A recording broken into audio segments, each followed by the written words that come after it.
Bienvenue à cette troisième partie du Coran. Dans cette troisième partie, nous allons parler du djihad, nous allons parler du salut et nous allons parler de l'au-delà dans l'islam. D'abord, le djihad. À la télévision québécoise, j'ai entendu souvent des imams dire que le djihad, ça n'existait pas. Il y avait juste le petit djihad, qui est une sorte de combat contre les défauts et contre les péchés personnels. Alors pour eux, ça n'existe pas que les musulmans se mettent à attaquer d'autres peuples, d'autres pays. Et pourtant, c'est faux.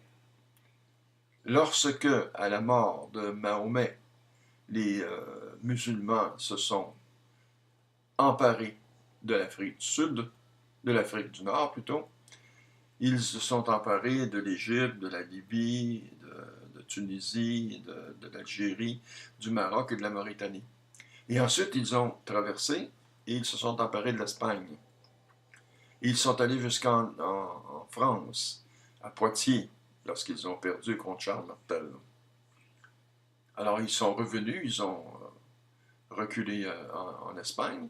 Ils ont quand même été en Espagne 7 siècles avant que la Reconquista se fasse. Et la Reconquista était très très longue. Les Espagnols ont réussi à reprendre leur pays. Mais les autres pays continuent à être des pays musulmans. On a la preuve sous les yeux qu'il y a eu une conquête, une véritable conquête. Et une guerre sainte, ça n'existe pas. Lorsque vous tuez un enfant, si vous dites « je te tue au nom de Dieu, je te tue dans une guerre sainte », il ne va pas avoir le grand sourire en disant « oh mon Dieu, que je suis chanceux ». Et la femme qui se fait tuer durant une guerre sainte non plus.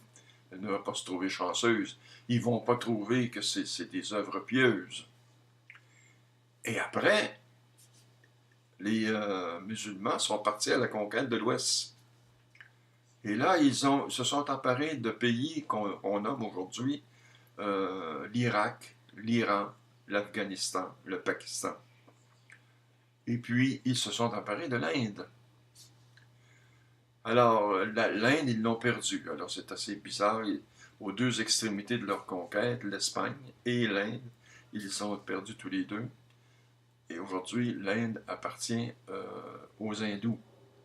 Même s'il y a une petite minorité de 160 millions de musulmans en Inde. 160 millions. C'est beaucoup de monde. Mais les musulmans sont surtout au Pakistan et au Bangladesh. Alors voilà, ces gens-là n'ont pas été tués dans une guerre sainte avec le grand sourire, dire je suis tellement chanceux de me faire tuer, de me faire éventrer par des soldats de Dieu qui me tuent au nom de Dieu. C'est impossible de s'imaginer ça. Ce n'est pas une guerre sainte, ça n'existe pas. Une guerre, c'est une agression, c'est une violence. Il en résulte des morts, des blessés et des destructions. Il n'y a absolument rien de saint là-dedans. Et vous savez que la notion de guerre sainte, on la retrouve dans l'Ancien Testament aussi. Pour les Juifs, les génocides de Josué, ce sont des guerres saintes. Alors, c'est des guerres qui sont faites au nom de Dieu. Alors, maintenant, il y a beaucoup d'autres choses à dire sur le djihad. Il y a une obligation pour les musulmans, les hommes surtout, mais aussi les femmes, de participer à la guerre sainte et une récompense leur est promise. En général, c'est évidemment le paradis. C'est toujours le paradis. Allez-y, vérifiez si ça arrive. La notion de martyr et de kamikaze est assez spéciale dans l'islam.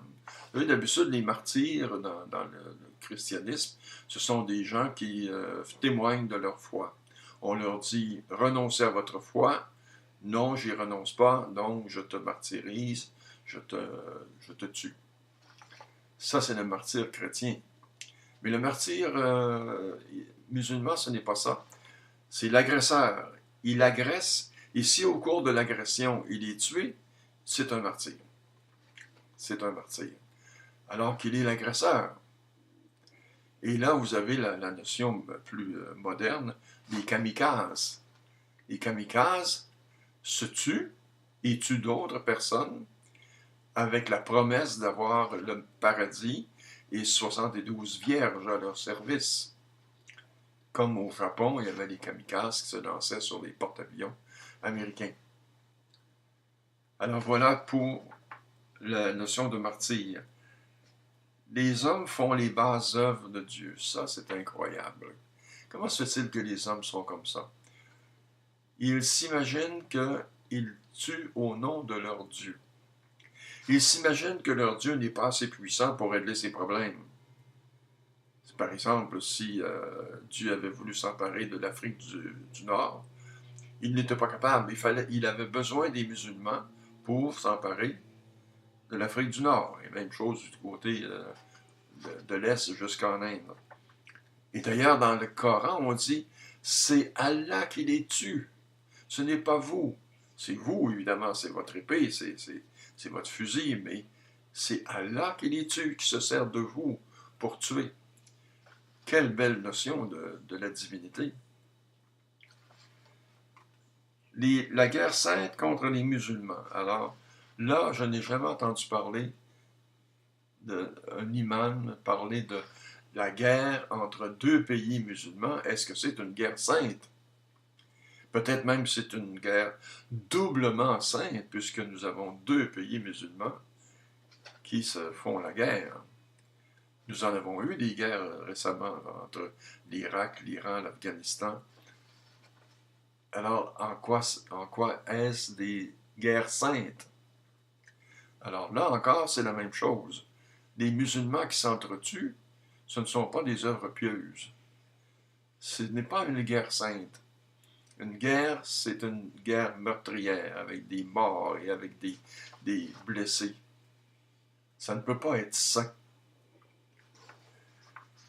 L'Empire musulman a été bâti sur la violence. Alors, j'ai décrit tout à l'heure comment est-ce que ça a été bâti. L'Empire musulman, vous savez que l'Empire musulman, si on prend de la Mauritanie jusqu'au Pakistan, c'est un empire plus vaste encore que l'Empire romain. Plus vaste que l'Empire romain. Alors, il n'y a que l'Indonésie. L'Indonésie a été convertie à l'islam par le commerce. Alors, il faut être honnête et il faut dire que l'Empire musulman a été construit sur la violence, sauf l'Indonésie. L'Indonésie, à cause du commerce. Mais tous les autres pays, c'était la violence. Et cette violence-là dure encore aujourd'hui. Ce sont des pays musulmans aujourd'hui, pas des pays qui sont redevenus selon leur ancienne religion. La plus grande guerre de religion au monde, de l'histoire, si on veut, ça s'est déroulé en Inde entre les musulmans et les hindous. Moi, je suis allé 2 fois en Inde, une fois en Inde du Nord et l'autre fois en Inde du Sud. En Inde du Nord, c'est très très visible encore aujourd'hui que les musulmans ont ravagé le nord de l'Inde. Il ne reste plus un seul temple hindou, sauf des petits temples ici et là. Mais il y a même des temples qui ont été démolis, puis on s'est servi des pierres pour construire des mosquées. Alors, les musulmans ont fait la guerre aux hindous, et lorsqu'on arrive dans le sud, on s'aperçoit que les hindous ont réussi à résister aux musulmans. Dans l'Inde du Sud, nous avons de très beaux temples avec de très belles sculptures. Vous imaginez l'affrontement entre les deux religions. Une religion qui interdit toute reproduction de l'être humain, même les plantes, toute reproduction de la vie, les animaux et les plantes. Et de l'autre côté, vous avez les hindous qui reproduisent leur Dieu à profusion. Il y a des milliers, on pourrait aller même jusqu'à des millions de reproductions des dieux hindous. Alors, c'était le feu puis l'eau entre les deux. Et cette guerre-là a duré 1000 ans, du 8e siècle au 18e siècle. Ce sont les Britanniques qui ont mis fin à la guerre sainte, à la guerre de religion, il faudrait dire, entre les hindous et les musulmans. Et là, les Britanniques ont apporté leur propre violence envers les deux religions. Et cette guerre de religion aurait fait, selon les historiens, environ 100 millions de victimes, 100 millions de morts. Il y a des historiens qui contestent ça, mais ça n'a pas d'importance. Il y aurait eu juste 1000 morts ou 1 million de morts, ça aurait déjà été de trop. Alors voilà pour le djihad musulman, la guerre supposément sainte. Et il faut être clair là-dessus, une guerre sainte, ça n'existe pas. Ça n'existe pas. Alors maintenant, on va passer au salut dans l'islam. Dans l'islam, la grâce de Dieu est accordée aux humains exactement comme dans le christianisme. 197 de mon livre, on dit très bien, Allah pardonne à qui il veut et il punit qui il veut. Car Allah aide de son secours qui il veut. Alors vous avez cette notion-là dans les évangiles aussi. Jésus dit Dieu accorde, le Père accorde la foi à qui il veut. Alors ça veut dire que vous n'êtes pas responsable si vous avez la foi. Et si vous avez perdu la foi, vous n'êtes pas responsable non plus. C'est Dieu qui décide. Et Dieu décide de donner sa grâce à qui il veut. Et ceux qui ne l'ont pas, ben, ils ne sont pas responsables.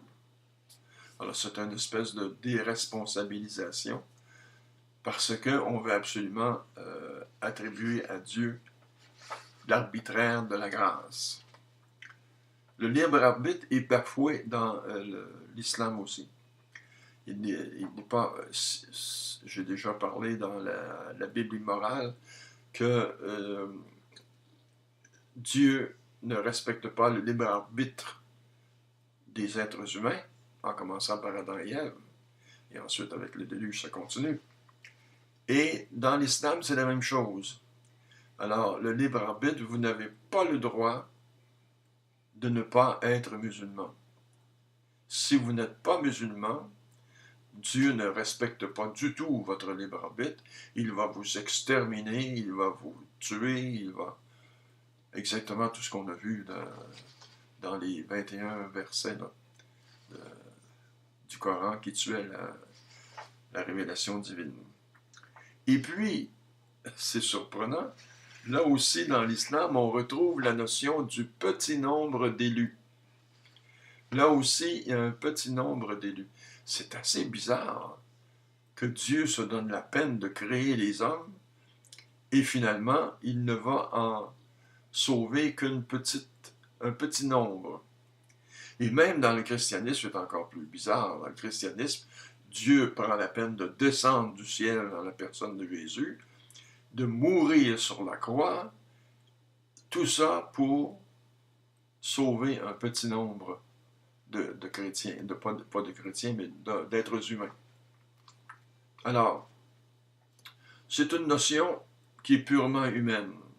Les humains aiment toujours se faire croire qu'ils sont le petit groupe d'élus et les autres appartiennent à la grande majorité des damnés. On retrouve ça dans toutes les religions. Et très souvent, ce petit groupe d'élus, c'est l'élite de la religion. Alors, les bouddhistes, ce sont les moines, et le peuple, il pourra bien aller où il voudra. Et chez les chrétiens, c'était la même chose.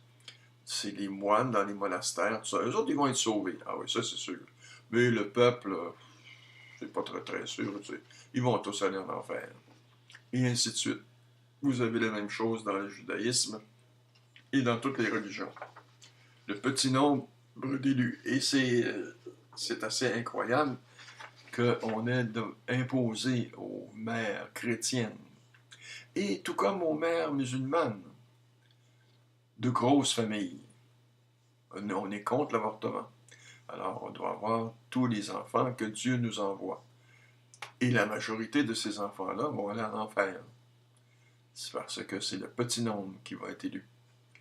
Alors, pourquoi demander aux femmes et pourquoi demander aux familles d'avoir de grosses familles? Ça n'a aucun sens. C'est comme si on peuplait l'enfer. C'est comme si on faisait de l'enfer le lieu de prédilection pour les êtres humains. Et puis, dans le salut, il y a le rôle de Satan. Alors là, c'est dans le Coran, je vais vous citer. C'est absolument odieux. Alors, il dit à la sourate 19, 86, verset 86, « Ne vois-tu pas que nous avons envoyé les démons contre les incroyants pour les pousser au mal. »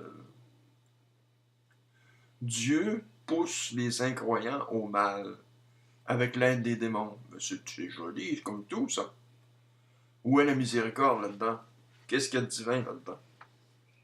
On pousse au mal. Et si vous les poussez au mal, ça veut dire que d'autres victimes vont être victimes justement de ce mal. Et puis les élus se réjouissent des souffrances des damnés. Alors ça, c'est incroyable. On retrouve ça dans le christianisme, dans saint Thomas d'Aquin. Thomas d'Aquin, qui n'est pas un saint, justement, dit que au paradis, les élus vont se réjouir de voir les damnés souffrir. Ça, c'est du sadisme. Ça s'appelle du sadisme. Et nous retrouvons la même chose en islam. Les élus vont se réjouir de voir les damnés souffrir en enfer. Quelle belle conception! Que c'est donc beau! On voit très bien ici que c'est une conception humaine. Il n'y a absolument rien de divin.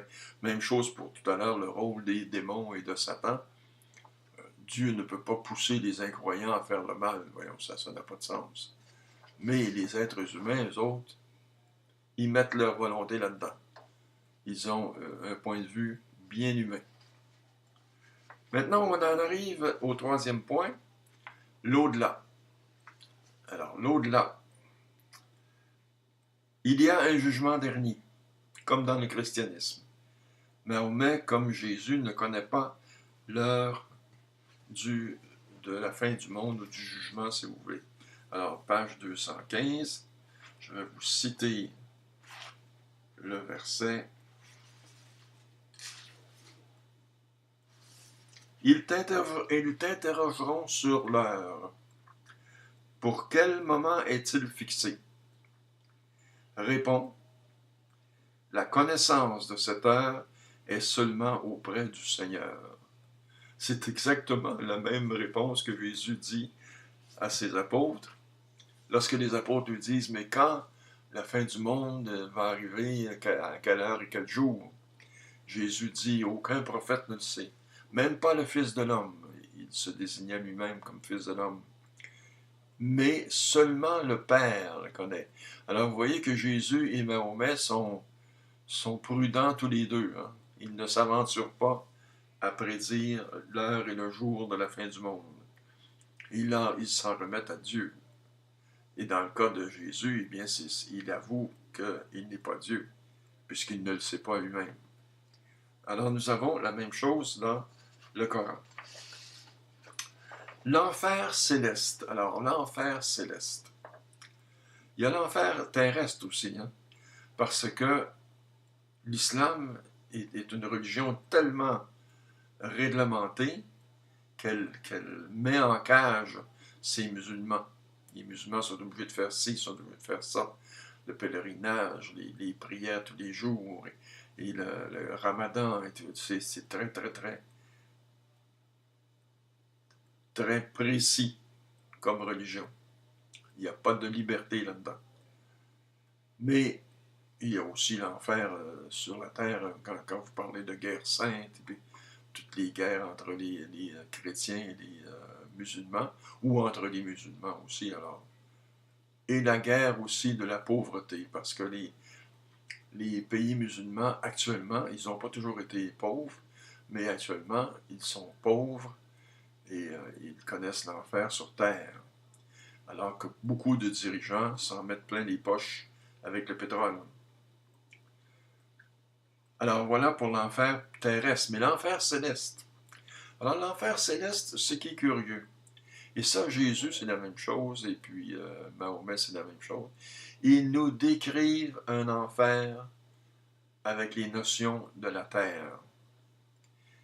Cet enfer-là, là, ça devrait être quelque chose qu'on ne connaît pas, parce qu'on arrive dans l'au-delà. Mais non, on nous parle de... Il va y avoir du feu, comme sur la terre. Il va y avoir de l'eau bouillante, on va arroser les dents avec de l'eau bouillante. C'est un enfer qui est éternel, un enfer éternel, comme dans le christianisme. Et puis, là, les corps vont brûler dans le feu de l'enfer. Alors, à un moment donné, le corps est complètement brûlé en cendres et il va être renouvelé par Dieu. Dieu renouvelle les corps. Ça lui fait beaucoup d'ouvrages, là. Mais il renouvelle les corps et le damné se remet à brûler. Et c'est un enfer terrestre. Je parle de la description terrestre. Il n'y a aucune notion céleste là-dedans. Les chrétiens ont amené une notion céleste dernièrement en parlant de la vision béatifique. Ça, c'est pas pour l'enfer, mais pour le ciel. L'enfer, c'est qu'ils vont être privés de la vision béatifique. Et le ciel, ça va être la vision béatifique. Alors que l'enfer chrétien, pendant tout le Moyen-Âge, et même encore dernièrement, c'était des démons cornus, avec des fourches, et puis avec tous les fameux tourments qu'on voit dans la Divine Comédie de Dante. Alors, et puis tout à coup, le pape Pie XII a dit non, ça ne doit pas être ça. C'est plutôt la privation de la vision de Dieu. Mais c'est pas possible, la privation de la vision de Dieu. Parce qu'on nous dit d'un autre côté que Dieu est partout. Donc, il est en enfer. Donc, l'enfer et le paradis. Si Dieu est en enfer, c'est le paradis. Alors, le paradis terrestre, maintenant. Le paradis terrestre et sensuel, c'est-à-dire le paradis qu'on nous décrit, que Mahomet nous décrit, c'est comme le paradis terrestre. Ce n'est pas un paradis céleste. Alors, on nous décrit qu'il va y avoir des vierges, les fameuses houris, qui sont au service des hommes. En passant, on parle seulement que des hommes dans le paradis. Il semble bien que toutes les femmes aillent en enfer. Et d'ailleurs, c'est Mahomet lui-même qui l'a dit quand il a fait son voyage, son prétendu voyage dans l'au-delà. Il a dit « Je suis passé par l'enfer » et il y avait en majorité des femmes. Alors, à la place des musulmanes, je ne serais pas très rassuré. Elles ont des grosses chances d'aller en enfer. Et puis, il y a des éphèbes aussi. Alors, c'est assez bizarre. Les éphèbes, on a l'impression qu'il y a de la place pour l'homosexualité dans le paradis musulman. Ils sont là pour les homosexuels. Et puis, il n'y a pas d'humaine, ça je l'ai dit. Il y a aussi des palmiers. Alors là, le paradis terrestre, ce sont des palmiers, ce sont des rivières qui coulent, il y a des fruits comme on veut, il y a le paradis, il y a du vin, il y a beaucoup de vin. On peut boire beaucoup de vin et sans devenir ivre. On a l'impression que les musulmans, tout ce dont ils se sont privés durant leur vie, sauf les femmes, là, eh bien, ils se l'accordent. L'alcool, ils se l'accordent, ils s'accordent tous les palmiers, puis tout ce que vous voulez, c'est le paradis. Remarquez que Jésus ne fait pas mieux. Jésus, quand il parle du paradis, il dit c'est un grand banquet dans le royaume. Bon, c'est un paradis terrestre, un paradis sensuel, un paradis qui n'a rien à voir avec l'au-delà, le véritable au-delà. C'est tout simplement un banquet où on va bien manger. Les Amérindiens faisaient la même chose. Les Amérindiens s'imaginaient le paradis comme le lieu des chasses éternelles. Alors, il y aurait du gibier, ce serait facile de le chasser, le gibier. Et c'était ça pour eux autres le paradis. Et ils n'allaient pas vieillir, évidemment, ils n'allaient pas être malades, ils n'allaient pas se blesser. Alors, c'est un paradis sensuel. La dernière chose que je voudrais dire sur le paradis musulman, ou sur l'au-delà du musulman, c'est que nous avons eu au Québec dernièrement un massacre dans une mosquée, la Grande Mosquée de Québec. Et là, on a parlé beaucoup de vivre ensemble, de vivre ensemble et de vivre ensemble. Et les musulmans ensuite sont arrivés en disant « Nous voulons avoir nos cimetières ». Donc des cimetières séparés des chrétiens. Alors ça veut dire que c'est beau le vivre ensemble, mais pas le mourir ensemble. Et là, nous avons une conception qui se retrouve dans le christianisme et dans le judaïsme aussi, c'est que les chrétiens, quand on me parlait, moi, du paradis, on ne disait pas, nous allons être au paradis, si on fait partie du petit groupe, et nous allons être avec des musulmans, avec des juifs, avec des bouddhistes, avec des athées peut-être même. Non, non, on avait l'impression qu'il n'y avait que des chrétiens qui allaient au paradis. Les juifs, c'est la même chose, il n'y a que des juifs qui vont au paradis. Et les musulmans, il n'y a que les musulmans qui vont au paradis. Et d'ailleurs, dans le Coran, on l'a vu, on voue les juifs à l'enfer et les chrétiens aussi à l'enfer. Il n'y a que les musulmans qui vont au paradis. Alors, à la fin de cette troisième partie, il faut en conclure que ce soit le djihad, que ce soit le salut ou que ce soit l'au-delà, tout ça, ce sont des histoires humaines, des imaginations humaines. Il n'y a rien de divin là-dedans. Il n'y a pas de nouvelles conceptions. On ne nous révèle absolument rien de nouveau sur l'enfer, sur le paradis, sur le... Non, on répète ce que le christianisme a dit ou ce que le judaïsme a dit. Et il n'y a rien de nouveau. Et pourtant, on prétend qu'il fallait avoir une troisième révélation pour compléter les deux autres. Alors, je vous laisse à ces réflexions. Je vous remercie de votre attention et nous allons avoir une quatrième partie qui va mettre fin à ces entretiens sur le Coran. Merci.